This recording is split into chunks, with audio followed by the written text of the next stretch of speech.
Ano nga ba ang naging sanhi ng pagpanaw ni Miss Nora Honor? Pag-usapan natin yan mga bay.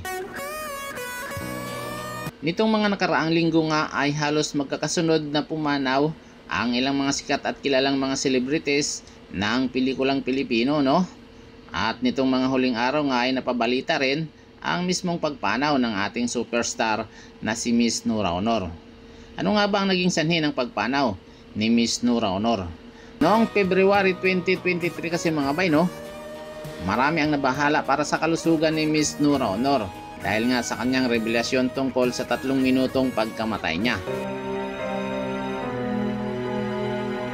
Pumanaw na nga po ang bitiranang aktres at tinaguriang one and only superstar in the Philippine cinema na si Miss Nora Honor mga bay. April 16, 2025 ay isa na namang aktres ng pelikulang Pilipino ang namaalam sa edad na 71 years old. Kinumpirma ito ng kanyang anak na si Ian De Leon sa kanyang social media account. Ayon sa report mga bay, no, pumanaw si Miss Nora Honor sa Medical City sa Pasig City at naghatid niya ito ng matinding kalungkutan sa mga mahal niya sa buhay, mga taga-suporta at mga nakakakilala sa kanya.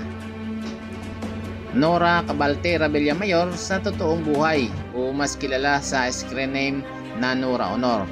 Siya ay isinilang noong May 21, 1953, Tubong Iriga City, Camarines Sur.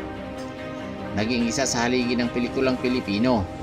Tinagurian din siyang National Artist of the Philippines sa Film and Broadcast Arts noong 2022.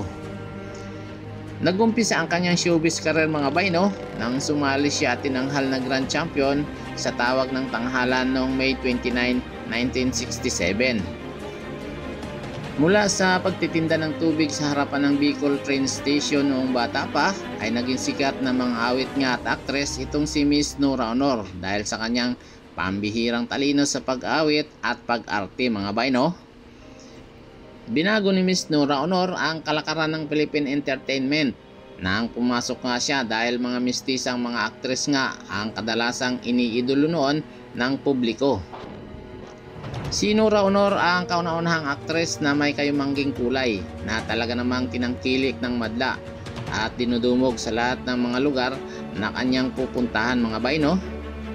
Hindi na nga mabilang ang mga parangal kabilang ang Lifetime Achievements Awards na tinanggap ni Nora Honor dahil nga sa pagkakaroon nga nito ng Golden Voice at husay sa pagganap sa lahat nga ng mga characters na binibigyang buhay nito sa telebisyon at mga pelikula mga bay, no? Sa katunayan mga bay, no, hindi lamang sa Pilipinas kinikilala ang husay at galing ni Nora Honor dahil nagwagi siya ng acting awards mula sa iba't ibang international film festival. Si Nora ay hinirang ng Best Actress sa 19th Cairo International Film Festival noong 1995 dahil sa kanyang pagganap sa The Floor Contemplation Story mga bay.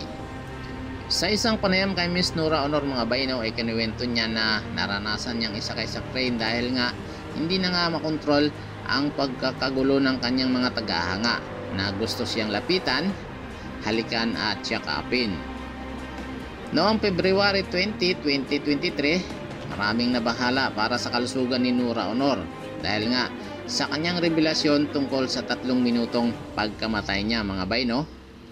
Humingi pa nga siya ng paumanhin sa publiko dahil hindi niya agad ipinaalam ang mga nangyari sa kanya.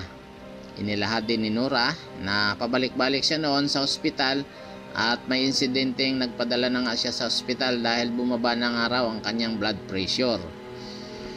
Kinumpirma ng isa sa mga anak ng pumanaw na superstar na si Miss Nora Honor na ang rason ng pagkamatay ng ina ay dahil sa acute respiratory failure at hindi totoong namatay ito habang inuoperahan sa puso. Talaga namang napakalaki at hindi matatawaran ang kontribusyon ni Nora Honor sa Philippine entertainment industry. Kaya naman tunay na malaking kawalan ito para sa showbiz. Isa po ako sa taos-pusong nakikiramay sa pagpanaw ni Miss Nora Honor. Para sa inyong mga opinion, mag-iwan lamang ng komento sa ibaba ng video ito at para manatiling updated sa atin pang susunod na mga upload, siguraduhin mag-subscribe. I-like na rin ang ating mga videos bilang suporta.